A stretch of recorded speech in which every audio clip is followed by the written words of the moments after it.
Hey everyone, welcome back to the deep dive. Glad to be here.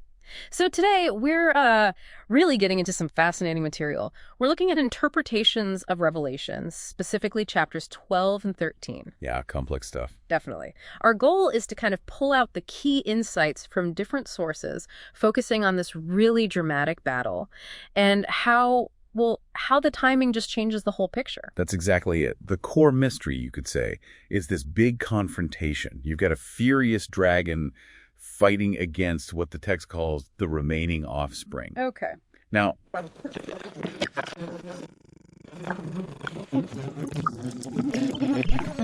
who exactly is involved? Because like you said, the timing completely reshapes how you understand these prophecies. Okay, right. Let's unpack that then. So the sources we looked at, they start by describing this dragon, right? Cast down to earth, filled with great wrath, and it's persecuting a woman. Uh-huh. And this woman flees, finds safety for this period called a time, times, and half a time. Which the sources often connect to 1,260 prophetic days. Yeah. A specific time frame. Exactly, 1,260 days.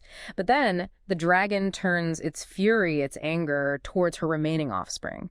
Now, these are the ones who, keep the commandments, hold on to their faith. Right. And this is where things get really interesting, because our sources lay out two pretty distinct views on when this specific intense fight happens. Precisely.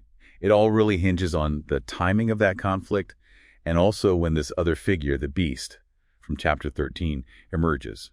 Often seen as this oppressive power. Yeah. And depending on when you place those events, you get a very, very different picture. Okay, so let's dive into view one that our sources present. What's the idea there? So this first perspective, Yeah. it suggests that the dragon's big battle with the remaining offspring and the rise of the beast and the enforced worship, the whole mark of the beast thing, that this all happens after that initial 1260-day period. After it, okay. Yeah, in what some call the second half of the week. So a key implication here is, well, the beast's mark isn't being pushed on people during those first 1,260 days, which then leads to some tricky questions. This view has to figure out how believers, saints, might still be on earth during the really devastating 7 plagues that come later. It almost seems to need maybe multiple resurrections or some complex scenario. Right, that does sound complicated. So just to be clear then, if the beast isn't enforcing its mark in that first half and that time ends, then who is the dragon actually fighting later on? Exactly. Is it like resurrected martyr witnesses who are somehow back? Or maybe some saints left behind on an earth that's almost destroyed by then?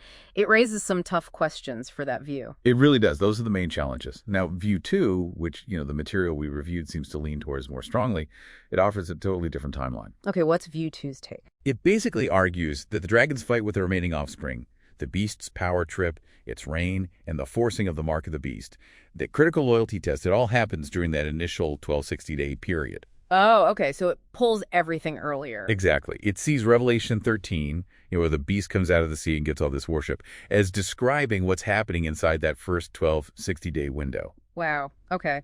That changes things significantly. So, under this view, who are the remaining offspring then? Who's facing this heat during that first period? Well, this view interprets them as either the 2 witnesses, those specific prophetic figures, or, maybe more broadly, all the saints who stand firm and refuse the beast's mark during that really intense time. And the sources really emphasize this.